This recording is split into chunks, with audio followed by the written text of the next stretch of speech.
Episode 4 की शुरुआत होती है और हमें सबसे पहले जूकी को बताया जाता है, मतलब कि किंग यू सेक्ट की जूकी को बताया जाता है जो कि अपना थंडर अटैक उस बुड्ढे के ऊपर कर दिया था। और वहीं दूसरी साइड सारे के सारे बंदों ने उस बुड्ढे को चारों तरफ से घेर लिया था ताकि वो बुड्ढा यहाँ से भाग ना सके। अब इतने में जूकिंग चलती है तो अपने थंडर अटैक इस बुड्ढे के ऊपर कर देती है और वहीं ये बुड्ढा चलता है तो वो जूकिंग की इस थंडर अटैक में फंस जाता है, जिस वजह से अब बुड्ढे को यहाँ से भागने का मौका नहीं मिलता है। इसलिए अब बुड्ढा भी चलता है तो वो भी अपने फॉर्मेशन को दोबारा से एक्टिव कर लेता है और जूकिंग की अटैक का सामना करने लगता है। लेकिन जूकिंग का इतना ज्यादा पावरफुल था कि उस बुड्ढे का फॉर्मेशन कमजोर पड़ने लगता है। बुड्ढा समझ जाता है कि अगर ये अटैक उसमें लगा तो शायद आज वो जिंदा भी नहीं बचेगा। इसलिए अब यहाँ पर बुड्ढा चलता है, मतलब कि डीमन सेक्ट का एल्डर चलता है तो यहाँ पर अपने ब्लड पावर का उपयोग करने लगता है। बोला जाए तो ब्लड का उपयोग करने लगता है इस फॉर्मेशन में, जिस वजह से इस डीमन एल्डर ने जो फॉर्मेशन बनाया था ना, इसकी ब्लड की वजह से इस फॉर्मेशन की पावर बढ़ने लगती है और पलक झपकती ये फॉर्मेशन बहुत ही ज्यादा पावरफुल हो जाता है और जू किंग की फॉर्मेशन पर हमला करने लगता है। अब जब दोनों फॉर्मेशन आपस में टकराने लगती है ना तो इनसे एनर्जी निकलने लगती है, जिस वजह से आसपास में जितने भी बंदे थे ना वो समझ जाते हैं कि अगर ये दोनों फॉर्मेशन यहाँ पर टकरा कर ब्लास्ट हुए तो शायद वो जिंदा भी नहीं बचेंगे। इसलिए आसपास में जितने भी स्टूडेंट थे ना वो यहाँ से भागने लगते हैं। अब जैसे ये दोनों फॉर्मेशन टकराते हैं ना तो ये बुड्ढा चलता है तो ये भी पीछे फेंकता हुआ चला जाता है और वहीं जूकिंग चलती है तो वो भी बहुत ही पीछे फेंकती हुई चली जाती है। अब इतने में हमें दोबारा से इस बुड्ढे को बताया जाता है जो कि जूकिंग को देख रहा होता है और सबको भी देख रहा होता है। हालांकि ये बहुत ही ज्यादा जख्मी होता है। ये बुड्ढा चलता है तो यहाँ पर सभी से कहने लगता है कि देख लेना, आज मैं भले ही यहाँ से भाग रहा हूँ लेकिन एक दिन ऐसा आएगा जब मैं तुम सभी को भगा भगा कर मारूंगा। और भाई साहब यह कहकर ये बुड्ढा यहाँ से भागने लगता है और वहीं दूसरी साइड जब सारे के सारे स्टूडेंट इस बुड्ढे को यहाँ से ऐसे भागते हुए देखते हैं ना तो कुछ स्टूडेंट इस बुड्ढे का पीछा करने के लिए इसके पीछे जाती हैं, लेकिन किंग यू सेक्ट का स्टूडेंट इनसे मना कर देता है कि नहीं, मैं उस डेमन एल्डर के पीछे नहीं जाना चाहिए क्योंकि हो सकता है कि ये अब उसकी चाल हो और वो हमें एक जगह पर ले जाकर फंसा दे जिससे हमें प्रॉब्लम हो सकती है, इसलिए हमें उसका पीछा नहीं करना चाहिए। और भाई साहब किंग यू सेक्ट के स्टूडेंट की है कहती ही बाकी भी सभी स्टूडेंट यहाँ पर मान जाते हैं कि ठीक है। अब इसी के साथ सीन सब होता है और हमें यहीं पर चाओ फैन को बताया जाता है जो कि इस लड़ाई को देखकर बोर हो जाता है। वो समझ जाता है कि डीमन एल्डर बहुत ही ज्यादा पावरफुल था, अगर ये सामने वाले स्टूडेंट नहीं होते ना तो शायद ये उस बुड्ढे को कभी हरा ही ना पाते। अब इतने में दोबारा से सीन सब होता है और हमें उसी एल्डर को बताया जाता है जो कुछ समय पहले ही उन 10 स्टूडेंट से एक साथ लड़ रहा था। ये बुड्ढा होता है तो बहुत ही ज्यादा जख्मी होता है और ये दोबारा से अपने साथियों के पास आ जाता है। अब जैसे ये चांद सेक्ट का एल्डर, बोला जाए तो लीडर ही समझ लो, इसलिए लीडर अपने साथियों के पास आता है ना तो इसके साथियां परेशान हो जाते हैं कि लीडर को क्या हो गया। लेकिन लीडर चलता है तो सबसे मना कर देता है कि चिंता की कोई बात नहीं, वो क्या है ना कि मैंने मेरी एक खास टेक्निक का उपयोग कर दिया था उन स्टूडेंटों के ऊपर, इसलिए मैं कुछ समय के लिए कमजोर पड़ गया हूँ, टेंशन मतलब मैं बहुत जल्द अपनी शक्तियों को रिकवर कर लूंगा। अब भाई साहब यह कहती चांद सेक्ट का एल्डर चलता है तो अपने लीडर से कहने लगता है कि लीडर आप बिल्कुल भी चिंता ना करें, मैं आगे सब कुछ संभाल लूंगा। लेकिन अब इतने में चांद सेक्ट के लीडर को यहाँ पर कुछ महसूस होने लगता है कि मानो उधर से एक अजीब सी शक्तियां निकल रही हो।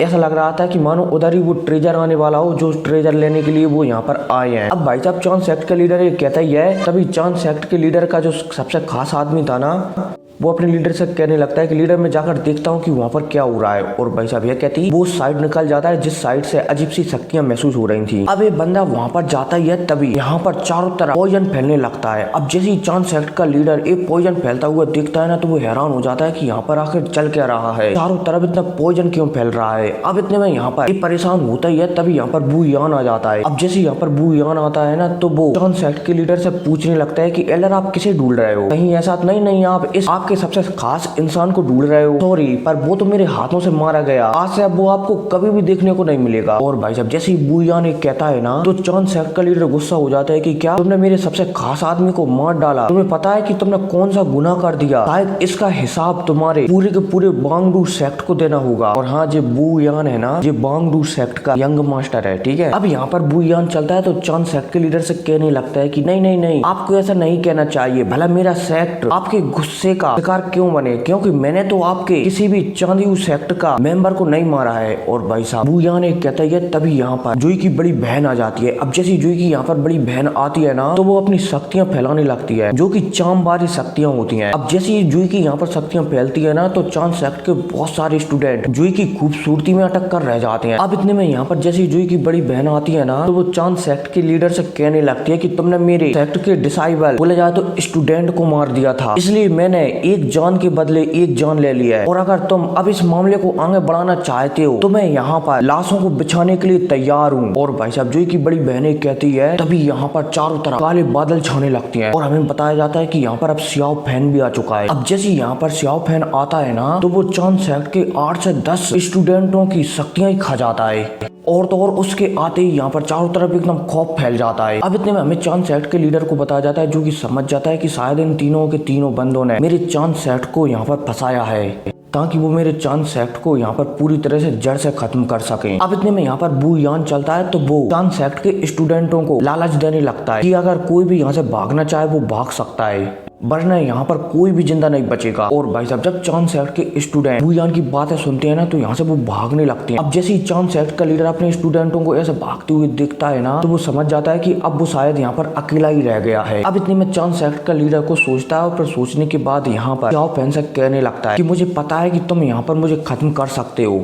लेकिन मेरे मरने के बाद मेरी चांद सेक्ट की जितनी भी मिस्टीरियस टेक्निक है ना, वो भी समय के साथ गायब हो जाएंगे। इसलिए मैं नहीं चाहता कि इस दुनिया से मेरे चांद सेक्ट की मिस्टीरियस टेक्निक इस तरीके से गायब हो जाए। इसलिए सियाओ फैन मैं तुम्हारे सेक्ट में मिलना चाहता हूँ। और भाई साहब जैसे सियाओ फैन इस चांद सेक्ट के लीडर की ऐसी बातें सुनता है ना, तो सियाओ फैन हैरान हो जाता है। लेकिन अब सियाओ फैन को सोचता है, और फिर सोचने के बाद चांद सेक्ट के लीडर से कहने लगता है कि मुझे पता है कि तुम क्या सोच रहे हो। अगर मैंने एक बार तुम्हें मेरे सेक्ट में ज्वाइन कर लिया तो इससे मुझे ही परेशानियां हो सकती हैं, क्योंकि आप चांद सेक्ट के लीडर हो और आपकी जो पोजीशन है ना वो बहुत ही ज्यादा हाई है। और अगर मैंने तुम्हें मेरे सेक्ट में शामिल कर लिया तो मेरे सेक्ट में भी तुम्हारी पोजीशन हाई हो जाएगी, और फिर भला मेरी पोजीशन का क्या होगा मेरे सेक्ट में। इसलिए मैं तो तुम्हें मेरे सेक्ट में ज्वाइन करने वाला नहीं हूँ। और भाई साहब जैसे ही सियाओ फैन कहता है ना, तो बू यान और जूही की बड़ी बहन समझ जाती है कि सियाओ फैन क्या सोच रहा है। अब इतने में हमें चांद सेक्ट के लीडर को बताया जाता है, जो कि सियाओ फैन की बातें सुनकर वो भी समझ जाता है। चांद सेक्ट का लीडर चलता है, तो वो सियाओ फैन से लड़ने के लिए एकदम तैयार हो जाता है, क्योंकि वो जानता है कि अब वो सिर्फ एक लास्ट कोशिश ही कर सकता है कि वो सियाओ फैन को शायद हरा सके। अब इसी के साथ सीन शिफ्ट होता है, और फिर हमें चांद सेक्ट को बताया जाता है, जिसमें एक मोमबत्ती जल रही होती है। ये मोमबत्ती धीरे धीरे कर बुझ जाती है, और भाई मोमबत्ती का बुझने का मतलब आप समझ ही गए होंगे। खैर कोई नहीं, अब इसी के साथ सीन शिफ्ट होता है, और हमें किंग यू सेक्ट के बहुत सारे स्टूडेंटों को बताया जाता है, जो कि आपस में यहाँ पर गप्पे लड़ा रहे होते हैं, मतलब कि आपस में सीक्रेट बातें कर रहे होते हैं। जो किंग थी तो वो सियाओ फैन के बारे में सोच रही होती है कि वो कैसा है। अब इतने में हमें जिन यू को बताया जाता है, जो कि सियाओ फैन का दोस्त है, उसे बताया जाता है, जो कि यहाँ पर बात कर रहा होता है कि हमने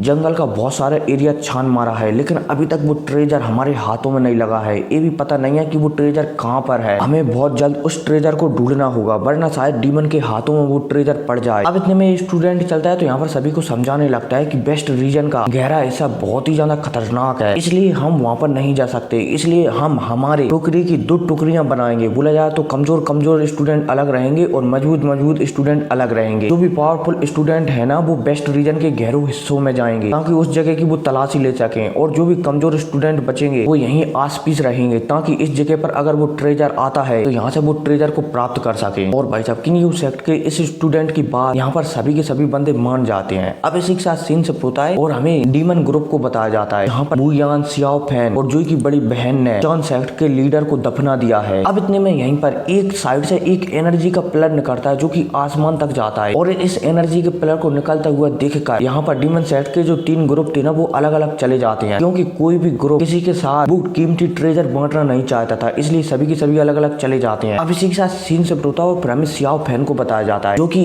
एक बंदे की न्यूज सुन रहा होता है। ये बंदा चलता है, तो सियाओ फैन से कहने लगता है कि हमारे डेमन घोस्ट क्लैन से मैसेज आया है कि यहाँ वेस्ट रीजन में कुछ और क्लैन के बंदे आ चुके हैं, लेकिन पता नहीं उन बंदों को क्या पता चला है, उन्हें ट्रेजर मिला है या फिर नहीं, इस बात का पता लगाया जा सका। अब जैसे ही यहाँ पर सियाओ फैन इस बंदे की बात सुनता है ना, तो वो कह देता है कि ठीक है। अब इसी के साथ सीन शिफ्ट होता है, और हमें किंग यू सेक्ट के पावरफुल स्टूडेंटों को बताया जाता है, जो कि वेस्ट रीजन के गहरे हिस्सों में जा चुके हैं और यहाँ की छानाबीनी कर रहे हैं, और तो और इन्होंने अपने ऊपर एक कवच भी चढ़ा लिया है, ताकि यहाँ का जो पॉइजन है ना, वो उन्हें इफेक्ट ना कर सके। अब इतने में यहीं पर हमें एक स्टूडेंट को बताया जाता है, जो कि यहाँ पर बिना किसी को पता चले किसी प्रकार का निशान छोड़ देता है। अब इसके बाद यहाँ पर ये सारे के सारे स्टूडेंट चलते हैं, तो आगे बढ़ने लगते हैं। अब इसी के साथ दोबारा से सीन शिफ्ट होता है, और हमें जूही और उसके ग्रैंड फादर को बताया जाता है, जो कि यहाँ पर आपस में बात कर रहे हैं कि सारे के सारे डीमन सेक्ट आपस में लड़ कर एक दूसरे को खत्म कर रहे हैं। अगर ऐसा ही चलता रहा तो एक दिन ऐसा आएगा जब पूरे के पूरे डीमन का इस दुनिया से नामो निशान मिट जाएगा। और तो और अब इसी टाइम इस दुनिया में एक कीमती ट्रेजर भी आने वाला है और उसे लेने के लिए इंसान भी यहाँ पर आने वाले हैं। पता नहीं आगे क्या होगा। अब यहाँ पर जुई की बड़ी बहन अपने दादाजी से ऐसी बात कर ही रही होती है, तभी यहाँ पर व्हाइट बंदा आ जाता है। अब जैसे ही जुई व्हाइट बंदे को देखती है ना तो जुई चलती है तो एक छतरी व्हाइट बंदे को देने लगती है कि ये लो आपकी छतरी, आपने मुझको दी थी वो। ऐसा लगता है कि तुम लंबे समय के लिए जा रहे हो, इसलिए वहाँ पर अगर बारिश हो तो इससे तुम छुप जाना, जिससे कि तुम पानी से भींजोगे नहीं। और भाई साहब जुई चलती है तो व्हाइट बंदे को अम्ब्रेला पकड़ाकर यहाँ से चली जाती है। और वहीं व्हाइट बंदे का तो दिल एकदम पिघल चुका था जुई की ऐसी बातें सुनकर। अब इसी के साथ दोबारा से सीन शिफ्ट होता है और पर हमें किंग यू सेक्ट के बहुत सारे बंदों को बताया जाता है जो कि वेस्ट रीजन के सबसे गहरे हिस्सों में आ जाते हैं। अब ये यहाँ के बढ़ी रहे होते हैं, तभी यहाँ पर हमें एक बहुत बड़ा स्नेक को बताया जाता है जो कि कई हजार इंसानों के बराबर होता है। और फिर क्या इसी स्नेक बताने के साथ ये एपिसोड खत्म हो जाता है। तो मिलते हैं अगले वीडियो में, टेक केयर, बाय।